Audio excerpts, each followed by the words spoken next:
மதிமுகம் நேயர்களுக்கு வணக்கம். இது அரசியல் தாக்கமும் பின்னணியும் வழங்குவதற்காக நான் தினேஷ். நான் சண்முக சுந்தரம். லைகா புரொடக்ஷன்ஸ் பாஸ்கரன் தயாரிப்பில் சூப்பர் ஸ்டார் ரஜினிகாந்த், அமிதாப் பச்சன், ஃபகத் ஃபாசில், ராணா நடிப்பில் டிஜே ஞானவேல் இயக்கத்தில் வேட்டையன் அக்டோபர் 10 முதல் உலகமெங்கும் உங்கள் அபிமான திரையரங்குகளில். வேட்டையனின் வேட்டைக்கு ரெடியா?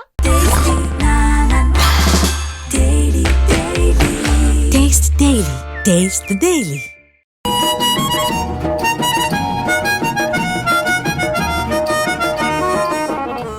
இன்னைக்கு அரசியல்ல புது வருவா நம்ம சண்முக சுந்தரம் வந்திருக்காரு. இனி வரும் நாட்கள்ல அரசியல்ல அவருடைய பங்கு நிச்சயமா இருக்கும். சோ மதிமுகம் டீம் சார்பாகவும் அரசியல் டீம் சார்பாகவும் அவருக்கு வாழ்த்துக்கள் தெரிவிச்சிடும். வாழ்த்துக்கள் சண்முக சுந்தரம். நன்றி தினேஷ். ஓகே, என்னை பத்தி பயங்கரமா பில்டப்லாம் பண்ணிட்டு இருக்காரு. சரி, ஓகே, நம்ம என்ன பண்றோம்ன்றது நம்ம அரசியல் தாக்கத்துல கண்டிப்பா காட்டும். சரி, இன்னைக்கு அரசியல்ல நம்ம எதை பத்தி பேச போறோம்? இப்போ ரொம்ப பரபரப்பா எல்லாருமே தமிழ்நாட்டில் பேசிட்டு ஒரே விஷயம் பாத்தீங்கன்னா, இப்போ பவன் கல்யாண் அவர்கள் பேசின விஷயம் ரொம்ப பேர் பேசிட்டு இருக்காங்க. அவர் என்ன பேசுனா எனக்கு தெரியல. இருந்தாலும் அவர் பேசின ஒரு விஷயத்துல நம்ம டெப்டி சிஎம் பத்தி நிறைய பேசிட்டு சொல்றாங்க. அதுவும் உதயநிதி அவர்களை பத்தி பேசின விதம் தெரியலப்பா, அவர் எப்படி இப்படிலாம் பேசணும் சொல்லி பொங்கிட்டு இருக்காங்க. அது என்னன்னு ஃபர்ஸ்ட் நம்ம நேரில் சொல்லுங்க. அதாவது என்னன்னா, ஆந்திர துணை முதலமைச்சர் பவன் கல்யாண் இருக்காருல்ல, அவர் நான் சொல்லியிருக்காரு, சனாதனம் அழிக்கிற நினைக்கிறவங்க எல்லாம் அழிஞ்சு போவாங்க. இன்னும் முடியலப்பா, அது இன்னும் முடியல. அப்போ ஆரம்பிச்சது ஆமா அப்படியே போயிட்டு இருக்கு. அந்த விஷயத்த குறித்து தான் பேசியிருக்காரு. லட்டு விவகாரம் பயங்கரமா பேசும் பொருளாச்சு ஆந்திர பிரதேசத்துல. சோ அதனால நிறைய பேர் என்ன பண்ணாங்க, பரிகார பூஜைகள் பயங்கரமா பண்ணிருந்தாங்க. ஆமா, அதுல ஒரு பகுதியா பவன் கல்யாண் என்ன பண்ணாரு, நடைப்பயணமா திருப்பதி தேவஸ்தானத்துல போயிட்டு பெருமாளை தரிசிச்சு அங்க நடந்த ஒரு பொதுக்கூட்டத்துல நான் பேசியிருக்காருன்னா, லட்டு விவகாரத்துக்காக தான் பரிகாரம் பண்ணுதே. ஆனா லட்டு விவகாரத்தை பத்தி பேசாம சனாதன அழிப்பு பத்தி என்ன பேசியிருக்காரு. அதாவது இதுக்கு முன்னாடி நீங்க பாத்தீங்கன்னா, நம்ம உதயநிதி ஸ்டாலின் எல்லாம் என்ன பண்ணிருந்தாங்கன்னா, சனாதன ஒழிப்பு மாநாட்டுல அவர் பேசுனது பயங்கரமா சர்ச்சையா இருந்தது. சனாதனத்தை பத்தி இவங்க பயங்கரமா பேசுறாங்க. அதாவது டெங்கு மலையற மாதிரி என்ன பண்ணோம், சனாதனத்தை நம்ம அழிக்கணும் ஒழிக்கணும் அப்படின்ற மாதிரிலாம் பயங்கரமா பேசியிருந்தாரு. சோ இதை குறித்து என்ன பண்ணாரு, பவன் கல்யாண் என்ன சொல்லியிருக்காருன்னா, அதாவது தமிழ்நாட்டுல ஒரு இளம் தலைவர் சனாதனத்தை அழிக்கணும் அப்படின்னு சொல்லிட்டு ரொம்ப துடியா தெரியலையே. அதாவது திசை திறப்புறாராமா விஷயத்த. லட்டு விவகாரத்துல ஆந்திரால சந்திரபாபு நாயுடு நல்ல கிடுக்குப்பிடி கேள்வி கட்டுச்சு. லட்டு விவகாரத்தை நீ அரசியல் பண்ணக்கூடாது அப்படின்னு போயிட்டு. சோ அதை திசை திறப்புறதுக்காக என்ன பண்றாரு, சனாதனம் அப்படின்னு எடுத்துறாரு. ஏன்னா இப்ப சனாதனம் அப்படின்னா அதுக்குள்ள எல்லாருமே வந்துருவாங்க, பாஜக, RSS, மத்தவங்க எல்லா இந்து அமைப்புகள்லாம் வந்துருவாங்கல்ல. சோ அதனால சனாதனத்தை என்ன பண்ணாரு, திசை திருப்பதுக்காக இந்த மேட்டர் இப்படி எடுக்கிறாரு. அதனால உதயநிதி பேர் சொல்லாம என்ன பண்ணிருக்காரு, கண்டிச்சிருக்காரு. சோ சனாதனத்தை அழிக்கிற நினைக்கிறவங்க எல்லாம் அழிஞ்சுதான் போவாங்க அப்படின்ற மாதிரி அவர் பேசியிருக்காரு. சோ இத குறித்து நம்ம உதயநிதி ஸ்டாலின் நம்முடைய துணை முதல்வர் உதயநிதி ஸ்டாலின் என்ன சொல்லியிருக்காருன்னா, பவன் கல்யாண் உங்களை பேர் சொல்லாம இது மாதிரி ஒரு விஷயம் சொல்லியிருக்காரு. சோ இது குறித்து உங்களுடைய பார்வை எப்படி இருக்கு அப்படின்ற மாதிரி கேட்கும் போது சோ நம்ம உதயநிதி ஸ்டாலின் என்ன சொல்லியிருக்காரு, எனக்கு என்னன்னா, நீங்க சொல்லும் போது எனக்கு ஒரு விஷயம் தெரியுது. ஆனா சனாதனன்றது முன்னாடியே பேசியாச்சு. நான் கூட அதை பத்தி வீடியோ போட்டவங்க எல்லாம் தெரியும் கண்டிப்பா. சோ இப்போ அவர் டெப்டி சிஎம் ஆன பிறகு அவர் உள்ள இழுக்கிறக்கான ரீசன் என்ன? எனக்கு தெரிஞ்சு இவர் ஆனதுனாலதான் அங்க காதல புகை வந்துருச்சோ, அதனால ஒரு மாதிரி புகைச்சல் வந்திருக்கு, அதனாலதான் அவர் உள்ள இழுத்து விடுறாங்கன்ற மாதிரி தோணுது. மேபி இருக்கலாம், நீங்க நினைக்கிற மாதிரி இருக்கலாம். ஏன்னா நம்ம தமிழ்நாட்டிலேயே உதயநிதி துணை முதல்வரா நிறைய பேருக்கு பொறுக்கல, இன்னும் நிறைய புகஞ்சின்னு இருக்கு. சோ அண்டை மாநிலமான அவங்களுக்கு புகைக்கிறதுக்கான வாய்ப்புகள் உண்டு. அதுல எந்த வித மாற்று கருத்து இல்ல. சோ நம்ம உதயநிதி ஸ்டாலின் என்ன சொல்லியிருக்காரு, பவன் கல்யாணுடைய கருத்துக்கு என்ன சொல்லியிருக்காருன்னா, லெட் வெயிட் அண்ட் see அப்படின்ற மாதிரி சொல்லியிருக்காரு. அதாவது சனாதனத்தை அழிக்க நினைச்சவங்க எல்லாம் அழிஞ்சு போறாங்க அப்படின்னு சொன்னதுக்கு உங்களுடைய பதில் அப்படின்னா, பொறுத்திருந்து பாருங்க யார் அழிஞ்சு போறா அப்படின்றத அவர் தெளிவா என்ன பண்ணிருக்காரு, லெட்ஸ் வெயிட் அண்ட் see அப்படின்ற மாதிரி அவர் சொல்லியிருக்காரு. நம்மளும் பொறுத்திருந்து பார்க்கலாம். சனாதனத்தை பவன் கல்யாண் கையில் எடுத்திருக்காரு. சனாதன ஒழிக்கிறவங்களுக்கு எதிராகவும் சனாதனத்தை தூக்கி பிடிக்கிறவரா பவன் கல்யாண் எப்பவுமே லட்டு விவகாரம் போய் இப்ப சனாதனம் அப்படின்ற ஒரு விவகாரத்தை பவன் கல்யாண் கையில் எடுத்திருக்காரு அப்படின்னா, அவர் என்ன சொல்லியிருக்காருன்னா, சனாதனன்றத நான் விட்டு கொடுக்கவே மாட்டேன், என் வாழ்க்கையே போனாலும் பரவாயில்ல, இந்த துணை முதல்வர் பதவி போனாலும் பரவாயில்ல, ஆனா சனாதனத்தை மட்டும் நான் என்னைக்குமே விட்டு கொடுக்க மாட்டேன், சனாதனத்திலே தான் நான் என்ன பண்ணுவேன், என்னோட இறப்புலாம் இருக்கும் அப்படின்ற மாதிரிலாம் பகிரங்கமா பேசியிருக்காரு. சோ சனாதனத்துக்காக அவர் எந்த அளவுக்கு இறங்கி போவாரு, எந்த அளவுக்கு விட்டு கொடுத்துட்டு போவாரு, எந்த அளவுக்கு எல்லை மீறி போவாரு அப்படின்றத தெளிவா பவன் கல்யாண் சொல்லியிருக்காரு. சோ அதை குறித்து தான் என்ன பண்ணிருக்காருன்னா, சனாதனத்தை அழிக்க நினைக்கிறவங்க எல்லாம் அழிஞ்சு போவாங்க அப்படின்ற மாதிரி ஒரு கமெண்ட் கொடுத்திருக்காரு. உதயநிதி அது பதிலடி கொடுத்திருக்காரு. நம்மள பொறுத்திருந்து பார்க்கலாம், சனாதனத்தை தீக்கி பிடித்தவங்க அரசியல் எந்த அளவுக்கு இன்னும் மேல வர போறாங்களா இல்ல கீழே வர போறாங்களான்றத பொறுத்திருந்து பார்க்கலாம். ஓகே, ஆக்சுவலா நீங்க சொன்ன பிறகு எனக்கு ஒண்ணு மட்டும் தெளிவா தெரியுது தினேஷ். ஏன்னா இதுக்கு முன்னாடி அவர் எவ்வளவு சைலண்டா இருந்தா என்ன விஷயம் பண்ணாலும் தெரியும். ஆனா இப்போ உதயநிதி அவர்கள் டெப்டி சிஎம் ஆன பிறகு அவங்க இவ்வளவு தூரம் பண்றாங்கன்னா, எனக்கு தெரிஞ்சு அவங்க சனாதனத்துக்காக பண்ணல, இவங்களுக்காக தான் பண்ற மாதிரி தோணுது. இவங்களுக்காக பண்றாங்க. பாஜகவுடைய இன்னும் இணக்கமா இருக்கணும் அப்படின்னு சொல்லிட்டு. ஏன்னா இதுக்கு முன்னாடி சனாதனம், ஏன்னா நீங்க சொல்ற மாதிரி இந்த விஷயம் எப்பயோ நடந்த விஷயம். ஆமா அப்பெல்லாம் பவன் கல்யாண் சும்மா தானே இருந்தாரு, ஆமா வாயை திறக்கவே இல்லையே. ஆமா. அப்ப எங்க போச்சு அவர் கொள்கை, அவர் வேற எதுவும் எங்க போச்சுன்னு தெரியல. இப்ப என்ன புதுசா வந்து முளைச்சிட்டு வராரு பவன் கல்யாண் அப்படின்னும் போது கொஞ்சம் சிந்திக்கிற ரெண்டு விஷயமா இருக்குது. பாஜகவுக்கு வந்து இவர் வந்து இன்னும் முழுமையா பாஜக நம்மளுக்கு சப்போர்ட் பண்ணி சந்திரபாபு நாயுடு வெட்டி தள்ளிட்டு நம்ம அங்க முதல்வரா வரணும் அப்படின்ற பாஜகவோட ஆதரவோட நம்ம அங்க வந்துடலாம் அப்படின்னு சொல்லிட்டு அவர் ஒரு புது கணக்கு போடுறாரா எப்படின்னு நம்மளுக்கு தெரியல. ஏன்னா தெரியாது. ஆமா அரசியல்ல இருக்கலாம், என்ன வேணாலும் அரசியல் வந்து நாங்க எதுவும் நிரந்தர சொல்லல. இருக்கலாம் தான் ஆமா சொல்லிட்டு இருக்காரு. அரசியல் வந்து நிரந்தர நண்பனும் இல்லை, நிரந்தர துரோகியும் இல்லை. யார் வேணாலும் எப்போ வேணாலும் காலநிலைக்கு ஏத்த மாதிரி மாறுவாங்க. சோ சந்திரபாபு நாயுடு தள்ளி விட்டுட்டு பாஜகவோட உதவியோட பவன் கல்யாண் நாங்க முதல்வர ஆட்சி அமைக்கலாம், இல்ல பாஜக எதனா ட்விஸ்ட் பண்ணி விடுறாங்களா அப்படின்றத பொறுத்திருந்து பார்க்கலாம். அதான் உதயநிதி அவர்கள் சொன்ன மாதிரி பொறுத்திருந்து பார்க்கலாம் தான் அதுக்கு சரியான வார்த்தையா இருக்கும் இல்லைங்களா? துரோகி தினேஷ் இப்போ அதற்கு அடுத்தபடியா நம்ம சீமானனை பத்தி கண்டிப்பா பேசிதான் ஆகணும். ஸோ அவர் கட்சியில எல்லாரும் எப்படி இருப்பாங்க தெரியும். அவரே சொல்லியிருக்காரு எல்லாருமே விடிவெள்ளியா தான் இருப்பாங்கன்னு. ஆனா ஒவ்வொரு வெள்ளியா வந்து அங்க ஒன்னொன்னா போய்கிட்டே தான் இருக்கு. பீஸ் போயிட்டு இருக்கு. ஆமா பீஸ் போயிட்டு தான் இருக்கு. அதை பத்தி என்ன பத்தி சொல்லுங்க. அதாவது நாம் தமிழர் கட்சி வந்து பிரகாசமா எரியுது அப்படின்னு நம்ம பார்த்தோம்னா இல்ல, அது அணைஞ்சிட்டு இருக்கு அப்படின்றதுதான் நிதர்சனமான உண்மை. ஏன்னா நீங்க பாத்தீங்கன்னா கிருஷ்ணகிரி மாவட்டத்துல அந்த மாவட்ட ஒருங்கிணைப்பாளர் பிரபாகரன், கரு பிரபாகரன், அவர் வந்து என்ன பண்ணாரு, சீமான் அவர்கள் மேல அடுக்கடுக்கான ஒரு குற்றச்சாட்டுகளை வச்சாரு. அதாவது ஆமா. அவர் வந்து அவங்க குடும்பத்தை மாத்திரம் தான் அவர் பாக்குறாரு, அவங்க குடும்பத்தை சுத்தி இருக்கிற 15 பேர் கட்சி எல்லாமே அவங்க குடும்பத்துக்காக தான் கட்சி ஆமா நடத்துற மாதிரி ஆமா பேசிட்டு சொத்துக்களை கூட கட்சியின் பேர் மேல இருக்கிற சொத்துக்கள் கூட தனிப்பட்ட நபர் மேல அவர் வந்து என்ன பண்ணாரு, பத்திரப்பதிவு எல்லாம் பண்ணிட்டாரு. இந்த கட்சிக்காக உழைச்சி தாலி அடமானம் வச்சு தாலியை வித்து கட்சிக்காக உழைச்ச எங்களுக்கு ஒரு பிரயோஜனமும் இல்ல அப்படின்ற மாதிரி எல்லாம் பயங்கரமா பேசியிருந்தாரு. இவருனால எங்களுடைய இளமை வாழ்க்கையில நாங்க வந்து என்ன பண்ணிட்டோம், வீணாக்கிட்டோம். நாம் எல்லாமே தமிழர் waste கட்சியில ஆயிடுச்சுன்ற ஆமா மாதிரி. நாம் தமிழர் கட்சியில சேர்ந்து நாங்க அந்த அளவுக்கு இது பண்றோம், நிறைய பகையாளிகளை சம்பாதிச்சிட்டோம்.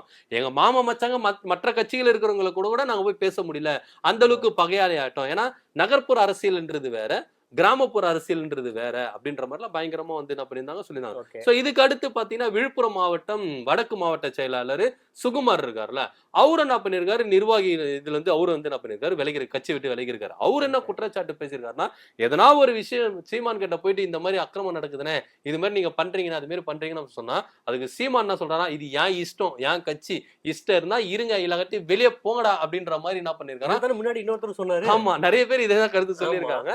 சோ இது வந்து சொல்றேன்னா இந்த காரணம் வந்து இந்த போக்கு வந்து தலைமை போக்கான ஒரு வழி இல்ல, அந்த அதிகார ஒரு போக்குல போயிட்டு இருக்காரு, தலைமையை வழிநடத்துறதுக்குரிய தகுதி சீமான் அவர்கள்கிட்ட இல்ல. இன்னும் நிறைய பேர் என்ன சொன்னாங்க, சீமான் வந்து அவர் கண்ட்ரோல் இல்ல, எல்லாமே அண்ணி கண்ட்ரோல் தான். ஆமா நிச்சயமா. அவங்க தான் வந்து எல்லாமே பண்ணிட்டு இருக்காங்க. ஆமா சோ இவர் ஏன் அண்ணன் ஏன் இப்படி டம்மி ஆயிட்டாருன்ற மாதிரி பேசிட்டு இருக்காங்க. ஆமா நான் சொல்லலைங்க, அவங்க பேசிட்டு இருக்க சொல்றாரு. ஆமா அதை வெளியே பத்தி என்ன பேசிருக்காங்க. ஆமா ஆமா அந்த விஷயம் கூட உண்மையாதான் இருக்கு. ஏன்னா வந்து அவர் முழுக்க முழுக்க வந்து குடும்ப அரசியலுக்கு எதிராக செயல்பட்டு இருந்தாரு. ஆனா ஆமா. இப்ப என்ன பாத்தீங்கன்னா என் பையனை எடுத்துட்டு வருவேன், என் பொண்டாட்டி எடுத்துட்டு வந்து நிப்பாட்டுவேன், இது ஏன் இஷ்டம், இது ஏன் கட்சி அப்படின்ற மாதிரி எல்லாம் தன்னிச்சையா பேசுற அதிகார போக்குல பேசுறதுனால எனக்கு இதுல இருந்து விருப்பம் இல்ல, அதனால விளைக்கிறேன் அப்படின்னு சொல்லிட்டு அடுத்தடுத்து பாத்தீங்கன்னா நாம் தமிழர் கட்சி, அதாவது கழுத தேஞ்சு கட்டெருமான கதையா இருக்குல்ல, அது நாம் தமிழர் ஆனா கட்சி இருக்கும்போது சீமான் கட்டணம் தான் இருந்துச்சு. இருந்துச்சு. அது என்ன தேஞ்சு இன்னொரு சிட்டெரும்பு ஆகுது அப்படின்றதுதான் ஒரு கேலி கூத்தான ஒரு கதையா இருக்கு. ஏன்னா நாம் தமிழர் கட்சி இந்த நாடாளுமன்ற எலெக்ஷன்ல தான் மாநில அந்தஸ்து பெற்றது அப்படின்னு சொல்லிட்டு நம்மளுக்கு எல்லாருக்குமே தெரியும். ஆமா. ஆனா மாநில அந்தஸ்து வந்துதான் வந்தாங்க. ஆனா நிர்வாகிகள்லாம் ஒவ்வொருத்தரும் கூண்டோட வந்து என்ன பண்றாங்கன்னா வெளியேறாங்க. ஆமா. ஏன்னா தலைமை சரியில்லை, சீமான் அவர்கள் சரியில்லை அப்படின்னு. ஏன்னா அவர் வந்து கிட்டத்தட்ட வந்து பயங்கரமா வந்து நிதியெல்லாம் வாங்கியிருக்காரு. அதாவது ஈழத்தை வச்சே பயங்கரமா சம்பாரிச்சிருக்காரு, தனக்கான சொத்துக்களை சேர்த்துட்டாரு, தன்னுடைய வாரிசுகளுக்கான சொத்துக்களை சேர்த்துட்டாரு அப்படின்றதுதான் பயங்கரமான குற்றச்சாட்டு. சோ இந்த குற்றச்சாட்டெல்லாம் வந்து சீமான் கிட்ட வந்து என்ன பண்றாங்க ஆனா அவர் செய்தியாளர்கள். என்னமோ வேற மாதிரி பேசுன மாதிரி சொல்லிட்டு இருந்தாங்க தகவல். ஆமா அவர் வந்து இவர் மேல குற்றச்சாட்டு சொன்ன மாதிரி தகவல் நிறைய வந்து ஆமா அது குறித்துதான் வந்து செய்தியாளர் சந்திப்புல பேசும்போது என்ன சொன்னாங்கன்னா, இதுல வந்து என்னன்னா நிறைய பேர் வந்து என்ன பண்றாங்கன்னா இருக்காங்க, இல்லாதவங்க முடியாதவங்க போயிடுறாங்க, ஆனா அதை பத்திலாம் கவலை கிடையாது. அதே மாதிரி என் கட்சியில வந்து யாரோ சொன்னா, நம்ம என் பேரை வச்சு கிட்டத்தட்ட 5 கோடி ரூபாய் வந்து வசூல் பண்ணிருக்காங்க, கலெக்ட் பண்ணி வச்சிருக்காரு. அதாவது சீமான் பேரை வச்சு நாம் தமிழர் கட்சி வச்சு அந்த நிர்வாகி என்ன பண்ணிருக்காரு, 5 கோடி கிட்ட வசூல் பண்ணிருக்காராம். நிறைய பேர் என்ன பண்றாங்கன்னா, வசூல் பண்ணுவங்க காசு கொடுத்தவங்க கேஸ் போடாம என்ன பண்றாங்களா, அவருடைய மூஞ்சிக்காக பார்த்து என்ன பண்றாங்களா அமைதியா இருக்காங்களாம். எனக்கு என்ன டவுட்னா, இப்ப 5 கோடி வரைக்கும் வசூல் பண்ணி இப்ப நீங்க சொல்றீங்களே, அப்பதான் 1 கோடி வரப்போது என்னன்னு கேட்கலாம்ல. கரெக்ட். அப்ப ஏன் கேட்கல? ஏன்னா அவருக்கு தெரியல போல இருக்கு. ஏன்னா தெரியல. ஆமா அப்ப தெரியல. இப்ப 5 கோடி ஆன பேர் தான் தெரிஞ்சிருக்கு, 1 கோடி 2 கோடி ஆன தெரியாது, 5 கோடி ஆகும் தான் தெரியும். அதனால வந்து என்ன பண்ணிருக்காரு, இப்ப சொல்லிருக்காரு. அதாவது சீமான் அவர்களுக்கு வந்து அவரு திருடும் போது எதுவுமே தெரியல, அவர்கிட்ட இருந்து திருடும் போதுதான் அவருக்கு தெரியுது, பெருசா தெரியுது அப்படின்னு ஒரு பொய் புகார வந்து நான் சொல்லியிருக்காரு. அவருக்கு கொஞ்சம் கம்மியா வந்து அந்த 5 கோடி கம்மியா இருக்குல்ல, அதனால அப்படின்னு சொல்லியிருக்காரு. ஆனா இது வந்து குறிச்சு அவர் என்ன பண்ணிருக்கலாம், கேஸ் போட்டிருக்கலாம். ஆமா. அதாவது உங்க மேல பகிரங்கமா வந்து ஒரு நிர்வாகிகள் வந்து என்ன பண்றாங்கன்னா உங்க மேல வந்து குற்றச்சாட்டு வைக்கிறாங்க. சோ அப்படி குற்றச்சாட்டு 5 கோடி ரூபாய் கிட்ட நிதி வாங்கியிருக்காங்களா உங்க பேரை வச்சு உங்க கட்சி வச்சு. அப்ப நீங்க என்ன பண்ணணும், உண்மையிலேயே அவங்க வந்து 5 கோடி ரூபாய் வந்து உங்க பேரை வச்சோ இல்ல உங்க கட்சி பேரை வச்சோ வசூல் பண்ணிருக்காங்க, நீங்க கேஸ போடுங்க. அப்பவே ஆக்ஷன் எடுத்துக்கலாம். ஆக்ஷன் எடுங்க, கேஸ போட்டு அந்த 5 கோடி ரூபாய் அவர் வாங்கிடுங்க. வெளிய போன பிறகுல சொல்றீங்க. வெளியே போன பேசுற ஒரு பொய்யான தகவல் சொல்றாருல. அதாவது நான் தப்பு செஞ்சேன் அப்படின்னு சொல்லிட்டு என்னை யாரும் நீ கை காட்டக்கூடாது, நீ தப்பு செஞ்சேன்னு சொல்லிட்டு நான் உன்னை கை காட்டலாம் அப்படின்னு ஒரு சர்வாதிகார போக்குல தான் சீமான் அவர்கள் பயணிச்சிட்டு இருக்காரு அப்படின்னு சொல்லிட்டு அவருடைய தம்பிகளுக்கு வந்து இப்பதான் ஒருத்தருக்கு ஒருத்தர் தெரிஞ்சு என்ன பண்ணாங்க, வெளியே வராங்க. சோ கூட இருக்கிற தம்பிகளும் கூட இருக்கிற நிர்வாகிகளும் இன்னும் சீமான் அவர்களை வந்து பயங்கரமா புரிஞ்சுக்கணும். ஏன்னா வந்து எப்படி ஒரு அப்பட்டமான ஒரு போய் 5 கோடி ரூபாய் நிதி வந்து வாங்கியிருக்காங்க, என் பேரை வச்சு என் கட்சியை வச்சு என்ன பண்ண 5 கோடி ரூபாய் வாங்கியிருக்காங்க அப்படின்னு. அவர் ரொம்ப பாவமான ஆமா, ஏன்னா நிர்வாகிகள் வந்து எந்த அளவுக்கு அடிமட்டத்துல வந்து, ஏன்னா அவர் செய்தியாளர் சந்திப்பு சொல்லும் போது கூட அவ்வளவு வந்து என்ன பண்ணிருக்காரு, எமோஷனலா தான் சொல்லியிருக்காரு. அந்த பிரபாகரன்றவர் வந்து பயங்கரமா எமோஷனலா தான் சொல்லியிருக்காரு. சோ அவன் வந்து 5 கோடி ரூபாய் வந்து கிட்ட வசூல் பண்ணிருக்கிற சொல்ற சீமான் அவர்கள், உங்க கிட்ட எவிடன்ஸ் இருந்தா நிச்சயமா நீங்க என்ன பண்ணுங்க, அந்த 5 கோடி ரூபாய் வசூல் பண்ணுங்க, கேஸ் போடுங்க. என் பேரை வச்சோ என் கட்சி பேரை வச்சோ அவங்க 5 கோடி ரூபாய் வசூல் பண்ணிருக்காங்க, ஊழல் பண்ணிருக்காங்க, கையாடல் பண்ணிருக்காங்கன்னு சொல்லி நீங்க என்ன பண்ணுங்க, கேஸ் போட்டு அந்த 5 கோடி ரூபாய்க்கு கிளைம் பண்ணுங்க. ஆனா உங்ககிட்ட ஆதாரம் இருக்கு, எல்லாமே இருக்கு, ஆனா பண்ண மாட்டீங்கன்னா அப்ப அந்த 5 கோடி ரூபாய் வந்து எப்படி கொடுத்தாங்க, கொடுத்துங்க எப்படி கொடுத்தாங்க, அவங்க நியாயமா கொடுத்தாங்கன்னா கேஸ் போடலாம், இல்லீகலா கொடுத்திருந்தா எப்படி கேஸ் போட முடியும்? சோ இதுல இருந்தே ஒரு விஷயம் வந்து சீமான் சொல்ற விஷயத்துல வந்து பயங்கரமா கேள்விகள் மேல கேள்வி கேட்டு போற அளவுக்கு இருக்கு. சோ சீமான் அவர்கள் வந்து உண்மையை சொன்னாரா பொய்யை சொன்னாரான்றது அந்த கரு பிரபாகரன் அவர் வந்து வாயை திறந்தா சரியா இருக்கும். சோ பொறுத்திருந்து பார்க்கலாம் சீமான் தலைமையிலான நாம் தமிழர் கட்சி எந்த அளவுக்கு வந்து ஒவ்வொரு பல்பா பீஸ் போயிட்டு இருக்கு அப்படின்றது நம்மளுக்கு எல்லாருக்குமே தெரிஞ்சவா இருக்குது. நாமன்றது கடைசியில நான் அப்படி ஆயிடக்கூடாது. ஆமா, ஒன்னா போயிட்டு அப்படி ஆயிடக்கூடாது அப்படின்றதுதான். பொறுத்திருந்து பார்க்கலாம் எந்த அளவுக்கு போறாங்க செயல்படுறாங்க அப்படின்றத. ஓகே, நீங்க சொன்னது எல்லாமே இப்ப எல்லாருமே தெளிவா புரிஞ்சுன்னு நினைக்கிறேன். ஸோ நாம் தமிழர் கட்சி வந்து கடைசி வரைக்கும் நாம் தமிழர் கட்சியாவே இருக்குதான்னு சொல்லி வெயிட் பண்ணி தான் பார்க்கணும். ஸோ அதற்கடுத்தபடியா இப்போ தாவேக கட்சியோட தலைவர் விஜய் வந்து என்னென்ன பண்ணிட்டு இருக்கு எல்லாருக்குமே தெரியும். இருந்தாலும் இப்போ நிறைய பேர் வந்து அவர் நோக்கி நிறைய கேள்விகள் சரமாரியா கேட்டுட்டு இருக்காங்க. ஸோ கட்சிலாம் என்னன்னு தெரியுமா, ஃபர்ஸ்ட் மாநாடுனா என்ன தெரியுமா, அதெல்லாம் நீங்க நடத்திடுவீங்களா ஃபர்ஸ்ட் அப்படின்ற மாதிரி கேட்டுட்டு இருக்காங்க. அதற்கு விஜய் அவர்கள் நிறைய பேசியிருக்காரு. என்ன பேசியிருக்காங்க? ஆமா, அதாவது தமிழக வெற்றி கழக தலைவர் விஜய் அவர்கள் வந்து என்ன பண்ணிருக்காரு, அவருடைய மாநாடு வந்து 27ஆம் தேதி நடக்க போகுது, விக்கிரவாண்டி விசாலையில நடக்க போகுது. சோ அந்த மாநாடு நடக்கிற இடத்துல வந்து என்ன பண்ணிருக்காங்க, பந்தகால் நிகழ்ச்சி வந்து இன்னைக்கு 4:30 மணிக்கு நடந்திருக்கு. அதுக்கு வந்து நிர்வாகிகள் எல்லாம் கலந்துட்டு இருக்காங்க.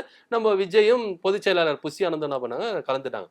சோ அதெல்லாம் பூஜை எல்லாம் முடிச்சுட்டு என்ன பண்ணுங்க, நிர்வாகி கிட்ட விஜய் வந்து பேசியிருக்காரு. என்ன பேசுறாருன்னா, ஒரு அறிக்கை மூலமா பேசுறாரு. இதான் அவர் வந்து ஃபர்ஸ்ட் கட்சி ஆரம்பிச்சு நிர்வாகிகளுக்கு வந்து என்ன பண்றாரு, தொண்டர்களுக்கும் நிர்வாகிகளுக்கும் ஒரு லெட்டர் பேட்ல அவர் ஃபர்ஸ்ட் பேசியிருக்காரு. என்ன பேசியிருக்காருன்னா, அது வந்து எல்லாரும் வந்து என்ன பண்ணணும், பொறுப்பா இருக்கணும், இந்த மாநாட்டுல வந்து எல்லாரும் வந்து நல்லா கலந்துக்கணும் அப்படின்ற மாதிரிலாம் சொல்லியிருக்காரு.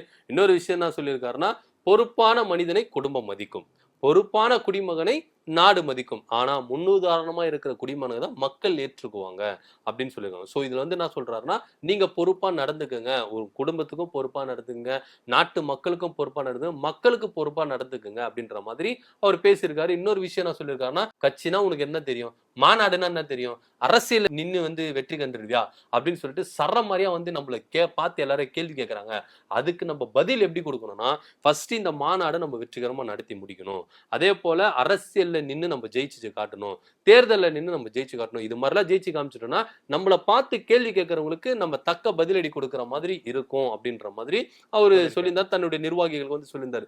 சோ இதெல்லாம் வந்து நிர்வாகிகள் வந்து என்ன பண்ணணும், உன்னிப்பா கேட்டு நீங்க மாநாட்டுக்கு வரும்போது யாரும் வந்து என்ன பண்ணணும், அதிகாரத்தை மீறக்கூடாது, ராணுவ கட்டுப்பாட்டோட வந்து என்ன பண்ணணும், இந்த மாநாடை நம்ம நடத்தி காட்டி நம்ம யாரு அப்படின்றத ப்ரூவ் பண்ணணும் அப்படின்ற மாதிரி எல்லாம் ஒரு விஷயங்கள் கட்டுப்பாட்டோட புரியல எனக்கு. அதாவது ஸ்ட்ரிக்டா இருக்கணுமா, ரொம்ப ஸ்ட்ரிக்டா இருக்கணுமா. அதாவது நீங்க மாநாட்டுக்கு வரும்போது எந்த ஒரு அசம்பாவிதம் ஆமா எதுவுமே இருக்கக்கூடாது. ஆமா எதுவுமே இருக்கக்கூடாது. ஸ்ட்ரிக்டா வந்துட்டு என்ன பண்ணுவோம், அலப்பறைகள் பண்ணக்கூடாது. ஏன்னா ஒரு சிலர் என்ன பண்ணுவாங்க, மாநாடுனால அலப்பறைகள் எல்லாம் பண்ணுவாங்க, கொடியை ஏத்து என்ன பண்ணுவாங்க, வண்டி ஏடாகூடமா விடுறது, அப்படியே வீலிங் பண்றது, அப்படி பண்றது, அட்டகாசம் பண்றது, பயங்கரமா அலப்பறைகள்லாம் நடக்கும். ஏன்னா சமீபமா நம்ம வந்து பார்த்துட்டு இருக்கோம். அது மாதிரி ஒரு அலப்பறைகள்லாம் பண்ணக்கூடாது. மாநாட்டுக்கு வரீங்களா, மாநாடு நடத்தி முடிவு நீங்க வந்து என்ன பண்ணணும், ராணுவ கட்டுப்பாடு ஸ்ட்ரிக்டா வந்து என்ன பண்ணணும், நீங்க மாநாட்டை நடத்தி காட்டணும் அப்படின்ற மாதிரிலாம் பயங்கரமா போயிருக்கு. சோ இதன் மத்தியில இந்து மக்கள் கட்சி சார்பா வந்து என்ன பண்ணிருக்காங்க, தாவேகா கட்சி மேல ஒரு குற்றப்பதிவு சொல்லியிருக்காங்க. ஆமா, அவங்க என்ன பண்ணாங்க, உடனடியா விஜய் வந்து மன்னிப்பு கேட்கணும் அப்படின்னு சொல்லிட்டு. எதுக்கு? ஏன்னா தஞ்சாவூர்ல வந்து ஒரு விழால வந்து பொதுச் செயலாளர் புஷி ஆனந்த் கலந்து கொண்டு இருக்காருல்ல. சோ அந்த விழால வந்து ஒரு அம்மா வந்து என்ன பண்ணிருக்காங்க, உங்களால தாங்க என் தம்பி வந்து ரசிகர் மன்றத்துல இருந்தா இப்ப கட்சி ஆரம்பிச்சான் எல்லாமே பண்றான், அவனுக்கு நீங்க ஒரு பொறுப்பு கூட தர மாட்டீங்க அப்படின்ற மாதிரிலாம் பயங்கரமா பேசியிருக்காங்க. அதாவது புஷி ஆனந்த் பேசும்போதே பயங்கரமா பேசுறாங்க. உடனே அந்த அம்மா என்ன பண்ணிருக்காங்க, பவுன்சர்லாம் என்ன பண்ணாங்க, தனியா ஒரு ரூம்ல கூட்டு போயிட்டு சாத்திட்டாங்களாம். அவரை பார்த்து கேள்வி கேட்க கூடாது, புஷி ஆனந்த பார்த்து கேள்வி கேட்க கூடாதுன்னு ஒரு ரூம்ல வந்து என்ன பண்ணிருக்காங்க, தள்ளி விட்டுருக்காங்க. சோ இந்த விவகாரம் வந்து பயங்கரமா இந்து மக்கள் கட்சி சார்பா என்ன பண்ணிருக்காங்க, கண்டனம் தெரிவிச்சிருக்காங்க. அதாவது உங்களை பார்த்து ஒரு நிர்வாகி இவங்க வந்து கேள்வி கேட்கறாங்கன்னா, ஒரு அம்மா வந்து கேள்வி கேட்கறாங்க, உங்களுக்கு நீங்க பதில் சொல்லணும். அதை விட்டுட்டு நீங்க அவங்களை வந்து குரல் வளத்தை தடுக்கிற மாதிரி அவங்களை தனியா ஒரு ரூம்ல கொடுத்துட்டு நீங்க பாட்டுன்னு பாதியிலே போயிட்டீங்களே. சோ இது வந்து விவகாரத்தை வந்து என்ன பண்ணணும், விஜய் வந்து மன்னிப்பு கேட்கணும் அப்படின்ற மாதிரி இந்து மக்கள் கட்சி சார்பா என்ன பண்ணிட்டு இருக்காங்க. இன்னொன்னு, மாநாட்டுக்கு நீங்க அனுமதி கொடுக்க கூடாது, தமிழ்நாடு அரசுக்கு என்ன சொல்லுங்க, மாநாட்டுக்கு நீங்க அனுமதி கொடுக்க கூடாது அப்படின்னு. ஏற்கனவே மாநாட்டுக்கு வந்து என்ன பண்ணல, அனுமதி தரல அப்படின்ற மாதிரி ஒரு குற்றச்சாட்டு சொல்லிட்டு இருக்காங்க. சோ இந்த இப்ப இந்து மக்கள் கட்சி சார்பா என்ன பண்றாங்க, ஒரு குற்றச்சாட்டு, மாநாட்டுக்கு நீங்க அனுமதி தரக்கூடாது. இப்ப நான் புதுசா மாநாட்டுக்கு அனுமதி தரக்கூடாது அப்படின்னு சொல்லிட்டு நிறைய பேர் நெட்டிசன்களா பயங்கரமா கேட்கிறாங்க. அதாவது நீங்க கொடுக்கலனாலும் நீங்க தமிழ்நாடு அரசை குறை சொல்லுவீங்க, கொடுத்தாலும் நீங்க வந்து கொடுக்க கூடாதுன்னு இப்படி ஒரு குறை சொல்லுவீங்க அப்படின்ற மாதிரி நெட்டிசன் மாறி மாறி எப்பவும் வர்றதா. நீங்க சொல்ல மாதிரி ஒரு பொறுப்புல குடிமகனா இருக்கணும்னு சொன்னாரு சொல்றீங்க. ஆனா இப்ப ரீசெண்டா பாத்தீங்கன்னா புஷி ஆனந்த் அவர் பேசின வீடியோ தான் ரொம்ப வைரல் ஆயிடுச்சு. இந்த மாதிரி வந்து வேலைக்கு லீவ் கிடைக்கலையா, பரவாயில்லைங்க வந்து அண்ணன் பார்த்துப்பாரு, வேலைக்கு லீவ் கிடைக்கும் அண்ணன் பார்த்துப்பாருன்னா அது ஆக்சுவலா ஒரு பொறுப்புல இருக்க இந்த மாதிரி பேசலாம் நிறைய பேர் கேட்டுட்டு நிச்சயமா. சோ அதை பத்தி நீங்க என்ன சொல்லுங்க? ஆமா நிச்சயமா, ஏன்னா அது வந்து பேச முடியாது. ஏன்னா விஜய் வந்து என்ன சொல்றாரு ஆடியோ லான்ச்ல, ஒவ்வொரு ஆடியோ லான்ச்ல குடும்பம் தான் ஃபர்ஸ்ட் உங்களுக்கு, அதுக்கப்புறம் தான் சமூகம், அதுக்கப்புறம் தான் நீங்க கட்சி நிர்வாகிகள் ரசிகர்கள் அதெல்லாம் வரணும், முதல்ல உங்க குடும்பத்தை பாருங்க. ஆமா. ஆனா புஷி ஆனந்த் இந்த கருத்துல வந்து வேறுபடுறாரு. என்ன சொல்றாரு, உனக்கு வேலையே போனாலும் பரவாயில்ல, நீ மாநாட்டுக்கு வந்து சேரு, குடும்பம் நடுத்தரில் நின்னாலும் மாநாட்டுக்கு வந்து சேரு. அண்ணன் எத்தனை குடும்பத்தை தான் பார்த்துப்பாரு. சோ அவர் பேச்சுகள் வந்து பயங்கரமா வந்து அதிர்வலைகளை ஏற்பட்டுச்சு. ஏன்னா விஜய் வந்து ஒரு விஷயத்த சொன்னா அது மாறாக வந்து என்ன பண்றாரு, புஷி ஆனந்த் சொல்ற விஷயங்கள் கரெக்ட் தான் போல. ஆமா, அவர் ஒண்ணு சொல்றாரு, ஆனா இவர் வந்து வெளியே சொல்லும்போது வேற மாதிரி சொல்லிடுறாரு. அத சொல்லுவாங்கல்ல, சாமி வரம் கொடுத்தாலும் பூசாரி வரம் கொடுக்காதே அப்படின்னு. அதை தடுக்கிறதுக்குன்னு நிறைய பேர் இருப்பாங்க. அது மாதிரிதான் விஜய் ஒரு கருத்தை சொன்னாருன்னா அதை திருத்தி சொல்றாரு நம்ம புஷி ஆனந்த். சோ அந்த வீடியோ கூட பயங்கரமா வந்து வைரல் ஆச்சு. வேலையை விட்டு நின்னாலும் கவலை கிடையாது, நீ என்ன பண்ணணும், அது அவரே சொல்லி காட்டுறாரு. கேப்பாரா அந்த பாக்க போறேன்னு சொல்லிட்டு வா, அப்படி மறக்கலையா, வேலையை விட்டு வந்து அவங்க குடும்பம் வந்து என்ன பண்ணணும், நடுத்தருல நிக்கணுமா, அதனால அப்படியெல்லாம் இருக்கக்கூடாது அப்படின்ற மாதிரி தான் சொல்லியிருக்காங்க. சோ இந்த விவகாரம் வந்து பயங்கரமா வந்து பேசும் பொருளா இருக்கு. பொறுத்திருந்து பார்க்கலாம். இந்த மாநாட்டான நிகழ்ச்சிகள் வந்து வெற்றிகரமா ஒரு நடத்தி காமிச்சு நான் ஒரு அரசியல் தலைவர் அப்படின்றத ப்ரூவ் பண்ணுவாரா, இல்ல மத்தவங்க சொல்ற மாதிரிலாம் விமர்சனங்களுக்கு இவர் உள்ளாகுவாரா விஜய்? ஏன்னா வந்து எடுத்துட்டாரு, கையில் எடுத்துட்டாரு, என்ன பண்ணும், நிச்சயமா அதை செயல்படுத்தி ஆகணும். திடீர்னு விட்டாருன்னா இது இடையில என்னன்னு சொல்லியிருக்காரு, EVK இளங்கோவன் என்ன சொல்லியிருக்காருன்னா, சர்க்கஸ் யானையை வச்சு என்ன பண்ணிருக்காரு, கொடி அமைச்சிருக்காரு, இதுக்கு பேசாத நீங்க என்ன பண்ணலாம், காங்கிரஸ்ல வந்து சேர்ந்துடலாம் யா அப்படின்னு சொல்லிட்டு EVK இளங்கோவன் என்ன பண்ணிருக்காரு, அவரு பங்கு சொல்லியிருக்காரு. சோ விஜய்க்கு வந்து சுத்தி விமர்சனங்கள் வந்துட்டு இருக்கு. சோ இந்த விமர்சனங்கள் மத்தியில விஜய் வந்து எந்த அளவுக்கு நின்னு காட்டுவாரு, ஜெயிச்சு காட்டுவாருன்றதுதான் இந்த மாநாடை எல்லாருமே உற்று நோக்கி பாக்குறாங்க. 27ஆம் தேதி ஆமா, எத்தனை பேர் இவரு கூட்ட போறாரு, எத்தனை லட்சக்கணக்கான பேரை கூட்ட போறாரு, அதுல இவர் வந்து கொள்கைகள் சொல்லிடுவாரு, இது கொள்கை திருவிழா அப்படின்ற மாதிரி எல்லாம் சொல்றாரு. ஏன்னா இவருடைய கொள்கையை வந்து என்ன பண்ணணும் சொல்லணும். ஏன்னா கட்சி ஆரம்பிச்சா கொடியை ரிலீஸ் பண்ணிட்டாங்க, அந்த கட்சி கொடிக்கான அர்த்தத்தை சொல்றேன்னு இருக்காரு. அதே மாதிரி அவருடைய பயலா, கட்சியோட பயலா கொள்கைகள்லாம் வந்து நான் சொல்றேன்னு இருக்காரு. சோ இது வந்து மாநாடு மட்டும் இல்ல, நம்ம கொள்கை திருவிழா அப்படின்னு சொல்லியிருக்காரு. சோ இந்த விவகாரத்துல வந்து விஜய் 27ஆம் தேதி அவருடைய கொள்கைகள் என்னென்ன நிலைப்பாடு இருக்க போது, அதாவது அது திராவிடத்துக்கு இதுவா இருக்குமா இல்ல ஆரியத்துக்கு இதுவா இருக்குமான்றது அப்போ உங்க ஒரு விவாதம் நடக்கும் தெரியும். ஆனா கண்டிப்பா அவர் கொள்கையை அறிவிச்ச பிறகு விமர்சனம் கண்டிப்பா வரும். ஏன்னா இப்பவே வருது இல்ல, அப்புறம் ஒரு கொள்கைகள் அறிவிச்ச பிறகு அப்போ ஒரு விமர்சனம் வரும். நீங்க படத்துல நடிக்கும் போது முதல் இருந்து இல்லையா, புகை பிடிக்கலையா, அப்ப நீங்க சம்பாதிச்சுட்டு வந்து இப்ப வந்து மத்தவங்க யாரும் முதல் இருந்து கூட போய் பிடிக்கிறது நிச்சயமா கண்டிப்பா அதெல்லாம் வரும். பொறுத்திருந்து பார்க்கலாம். விஜய் 27ஆம் தேதி மாநாடு நடத்த போறாரு. அந்த மாநாட்டுல என்னென்ன விஷயங்களை கொண்டு வர போறாரு, என்னென்ன கொள்கைகளை அறிவிக்க போறாரு, அவருடைய கட்சி கொடிக்கான அர்த்தங்கள் என்னென்ன சொல்ல போறாரு அப்படின்றத பொறுத்திருந்து பார்க்கலாம். ஓகே, பொறுத்திருந்து பார்ப்போம். 27ஆம் தேதி எனக்கு தெரிஞ்சு எல்லாம் தெளிவா தெரிஞ்சு நிச்சயமா. ஓகே தினேஷ், இப்ப அதற்கு அடுத்தபடியா எல்லாத்தையும் பேசியாச்சு. கண்டிப்பா முக்கியமானவங்க போய் பேசிதான் ஆகணும், வழி இல்ல. இப்போ வந்து பாஜக அவங்க சைட்ல இருந்து தமிழகத்துல வந்து இத்தனை உறுப்பினர் கண்டிப்பா சேர்க்கணும், மினிமம் 1 கோடி நினைக்கிறேன். ஆமா. சோ இவ்வளவு உறுப்பினர் சேர்க்கணும்னு சொல்லியிருக்காங்க. சோ சேர்க்கணும் சொன்னது ஓகே, அது ஒன்றும் தப்பு இல்லை.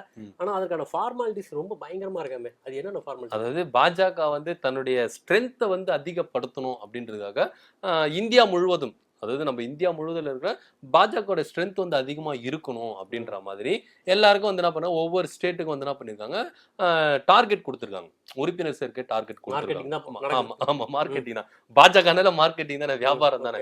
அது அது ஒரு பக்கம் இருக்கட்டும். சோ இது வந்து டார்கெட் ஒன்று கொடுத்துருக்காங்க. சோ நம்ம தமிழ்நாடு பாஜகவுக்கு வந்து ஒரு டார்கெட் கொடுத்துருக்காங்க, 1 கோடி உறுப்பினர்களை சேர்க்கணும் அப்படின்ற மாதிரி.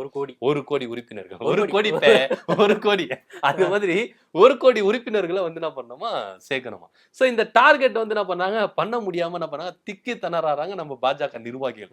பண்ண மாதிரி வேலை இல்ல. நிறைய பேர் அதான் சொல்றாங்க, ஸ்டெப் பை ஸ்டெப்பா போயிருக்கணும், எடுத்தோடனே அங்க போறீங்கன்ற மாதிரி அவன் ஒரு படத்துல கேட்பாங்கல்ல, இந்த அண்ணன் தம்பி கேரக்டர் அமெரிக்கா மாப்பிள்ள அப்படின்னா ஸ்ட்ரைட்டா ஹீரோ அப்படின்ற மாதிரி இவங்க ஸ்ட்ரைட்டா 1 கோடிக்கு போயிட்டாங்க. சோ இது வந்து என்ன பண்ணிருக்காங்க, நிர்வாகிகள் வந்து திக்கு முக்காடுறாங்க 1 கோடி உறுப்பினர் சேர்க்கறதுக்கு. பாவம் அண்ணாமலை வேற இல்ல, நம்ம தமிழ்நாட்டுல லண்டன்ல ஒரு படிப்பு, இல்லாட்டி அவர் திருப்பி அவர் ஒரு ஆரம்பிச்சிருப்பாரு. ஆமா அவர் ஒரு இது பண்ணிருப்பாரு, அவர் எதனா ஒரு பிரைண்ட் வச்சு என்ன பண்ணிருப்பாரு, பயங்கரமா செயல்பட்டிருப்பாரு. அவர் வேற இல்ல, சரி அது இருக்கட்டும். சோ இந்த 1 கோடி உறுப்பினரை சேர்க்கணும் அப்படின்றதுக்காக என்ன பண்ணிருக்காங்கன்னா, பூத்துக்கு என்ன பண்ணிருக்காங்க, 200 பேர் என்ன பண்ணிருக்கணும், உறுப்பினர்களா சேர்க்கணும் அப்படின்ற மாதிரி சொல்லுவாங்க. பூத் கமிட்டியே இல்ல பாஜக, அது ஒரு பக்கம் இருக்கட்டும். ஏன்னா பூத் கமிட்டியே இல்லாம தான் நிறைய எலெக்ஷன், இந்த நடந்து முடிஞ்ச நாடாளுமன்ற எலெக்ஷன்ல கூட நிறைய பூத் மெம்பர்ஸ் எல்லாம் இல்ல, பூத் போட முடியல அப்படின்றது தான் நிறைய இடத்துல பேக்ட்ராப்பா இருந்தது. ஆமா. சோ ஆனா இப்ப பூத்துக்கு 200 பேரை நீங்க என்ன பண்ணணும், உறுப்பினரா சேர்க்கணும் அப்படின்னு சொல்லிட்டு, சரி உறுப்பினர் சேர்க்கணும் அப்படின்னு டார்கெட்டுக்கு தான் விடல. ஆனா ஒரு சில நிபந்தனைகள் வச்சிருக்காங்களாம். என்ன நிபந்தனைகள் அப்படின்னு பாத்தீங்கன்னா, உறுப்பினரா நீங்க சேரணும்னா உங்களுடைய பேன் கார்டு, உங்க ஆதார் கார்டு, உங்க ரேஷன் கார்டு எல்லாம் கொடுக்கணும். ஆமா, உங்க நம்பருக்கு வந்து ஒரு மிஸ்டு கால் வரும். நீங்க ஒரு நம்பர் கொடுத்து அவங்க ஒரு நம்பருக்கு மிஸ் கால், அவங்க கிட்ட நீங்க என்ன பண்ணணும், எல்லா விவரத்தையும் நீங்க சொல்லணும், பேசணும். ஓகே. அப்புறம் உங்களுக்கு ஒரு ஓடிபி வரும். அந்த ஓடிபி அவங்க கிட்ட சொல்லி ஓடிபி கரெக்ட், ஓகே நீங்க வந்து பாஜக உறுப்பினர் சேர்ந்துட்டீங்க அப்படின்னு சொன்ன பேர் தான் பணம் போயிடும். பணம் அது போயிட்டு இருக்கு. அவங்க வந்து ப்ராப்பரா தான் பண்றாங்க. நிறைய பேர் இந்த மாதிரி கேம் விளையாட்டா என்ன பண்ண முடியும்? இல்ல நிறைய பேர் இவங்க பாஜகவே நிறைய பணம் எல்லாம் சொல்றாங்களே, இப்படியே நீங்க அக்கவுண்ட்ல மெயின்டைன் பண்ணலன்னா என்ன பண்றாங்க, மெயின்டெனன்ஸ் சார்ஜ் பண்ண சொல்லிட்டு அதுல இருந்து காசு இது வரைக்கும் எல்லாம் ஓகே, அது கொடுங்க இது கொடுங்க எல்லாம் கடைசியில் ஓடிபி வரும், அதையும் சொல்லுங்கன்னு கண்டிப்பா யோசிப்பாங்க. ஆமா. சோ இந்த மாதிரி ஒரு நிபந்தனைகளை போடும்போது நிர்வாகிகள் எல்லாம் சொல்றாங்கன்னா, பூத்துக்கு 20 பேரே கொண்டு வரது ரொம்ப டவுட்டா இருக்குங்க. நீங்க 200 பேர் சொல்றீங்க, சரி 200 பேர் சொன்னா கூட பரவாயில்ல, அதுல நீங்க நிபந்தனைகள் வச்சு என்ன பண்றீங்க, இந்த மாதிரி வந்து இது பண்றீங்க, திக்கு திணற இருக்காங்க. ஆனா ஒருங்கிணைப்பு குழு வந்து பயங்கரமா காதுல கேட்கவே இல்லையா, நீங்க செஞ்சுதாங்க ஆகணும் அப்படின்ற மாதிரி சொல்லிருக்காங்க. ஓடிபி தான் ஆமா சொல்லிருக்காங்க. அதனால பாஜக நிர்வாகிகள் எல்லாம் சொன்னாங்க, அட்லீஸ்ட் அவங்க கிட்ட வந்து உறுப்பினர் சேர்க்கைக்கு வந்து கேட்டா கூட ஓகே எழுதிக்கங்க அப்படின்னு சொல்லுவாங்க. போன் நம்பர் குத்தி எழுதிங்கன்னா சொன்னாங்க. இவங்க ஆதார் கார்டு கேக்குறாங்க, ரேஷன் கார்டு கேக்குறாங்க, பேன் கார்டு கேக்குறாங்க. சரிங்க இது கூட பிரச்சனை இல்லைங்க, வாங்கி கொடுத்துலாங்க. எல்லாரும் அலரச்சின்னு ஓடுறாங்க அப்படின்ற மாதிரி பாஜக நிர்வாகிகள் வந்து சொல்லியிருக்காங்களா. ஆனா இது வந்து கொஞ்சம் கூட என்ன பண்ணல, செவி கொடுத்து கேட்கல ஒருங்கிணைப்பு குழு. நீங்க என்ன பண்ணீங்களோ ஏது பண்ணீங்களோ எங்களுக்கு தெரியாது, நீங்க வந்து என்ன பண்ணணும், ஒரு கோடி உறுப்பினர்கள் சேர்த்து ஆகணும் அப்படின்ற மாதிரி பயங்கரமா பிரஷர் கொடுத்துருக்காங்க. இன்னொரு விஷயம் என்ன சொல்லிருக்காங்கன்னா, இது வரைக்கும் 50 லட்சம் பேர் என்ன பண்ணிருக்காங்க, உறுப்பினர்களா சேர்த்திருக்காங்க. தமிழ்நாட்டுல 50 லட்சம் பேர் இருக்காங்கன்னு சொல்லிட்டு பாஜக ஒரு கணக்கு சொல்லுது. அது உண்மையா பொய்யா நம்மளுக்கு தெரியல. ஆனா பாஜக என்ன சொல்றாங்கன்னா 50 லட்சம் பேர் சொல்லியிருக்காங்க, 50 லட்சம் பேர் இருக்காங்க. சோ அவங்க ப்ராப்பராவே ரினியூவல் பண்ணால அந்த 50 லட்சம் வந்துடும். இப்ப 10 லட்சம் கூட நாங்களால என்ன பண்ண முடியல, உறுப்பினர் சேர்க்க முடியலங்க.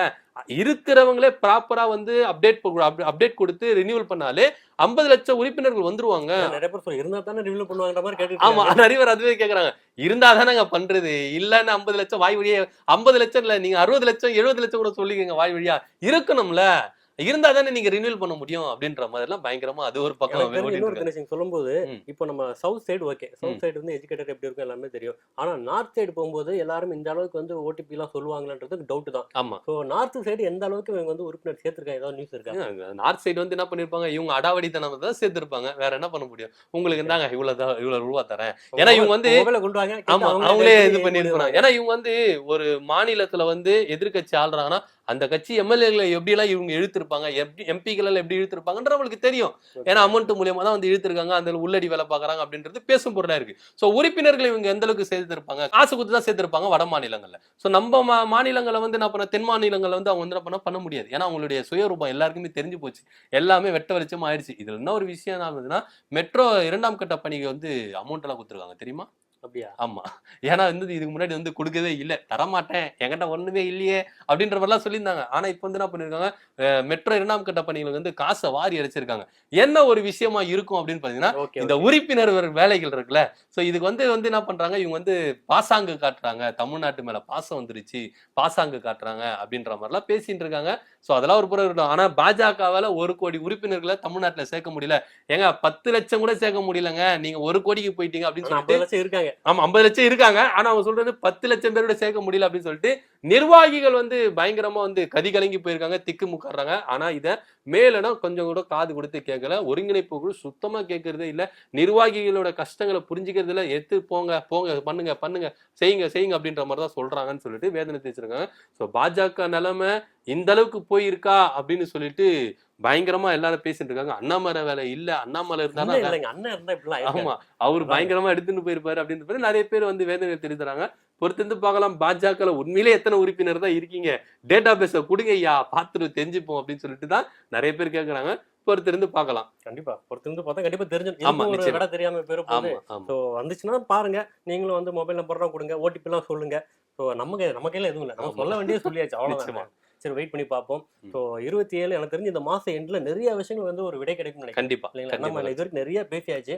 ஸோ எல்லாத்துக்குமே வந்து இன்னும் 1 வாரம் 2 வாரத்துல ஸோ தெளிவான விடை கிடைக்கும். ரோஹித் தினேஷ் நம்ம வந்து அரசியல் பத்தி நிறைய பேசியாச்சு. நிச்சயமா. ஸோ நான் கூட நிறைய விஷயம் பேசிட்டேன். நான் இவ்வளவு சூப்பரா பேசுறேன்னு பேசுனீங்க, எதிர்பார்க்கல. அழகா பேசுனீங்க, கலகலப்பா பேசுனீங்க. அப்புறம் என்னங்க? நீங்க சொன்னதுதான். நீங்க சொல்லும்போது நிறைய விஷயங்கள் வந்து அதான் அரசியல்ன்றது டீ கடையில எப்படி பேசுவாங்கன்னு சொல்லிட்டு இப்பதான் ஆமா எனக்கு புரியுது நிறைய ஆமா விஷயங்கள். ஆமா இல்லைங்களா? ஆமா. சரி ரோஹித் தினேஷ் நம்ம வந்து இந்த நிகழ்ச்சியோட இறுதி பகுதி வந்தாச்சு. நாளைக்கு அரசியல்ல நடக்கிற சுட சுட நிகழ்வுல வந்து நம்ம அரசியல் நிகழ்ச்சியில அலசி ஆராய்வோம். இதுல ஏதாவது உங்களுக்கு கருத்து வேறுபாடு இருந்தா கண்டிப்பா அதே கமெண்ட் செக்ஷன்ல மென்ஷன் பண்ணுங்க. நன்றி, வணக்கம். வணக்கம்.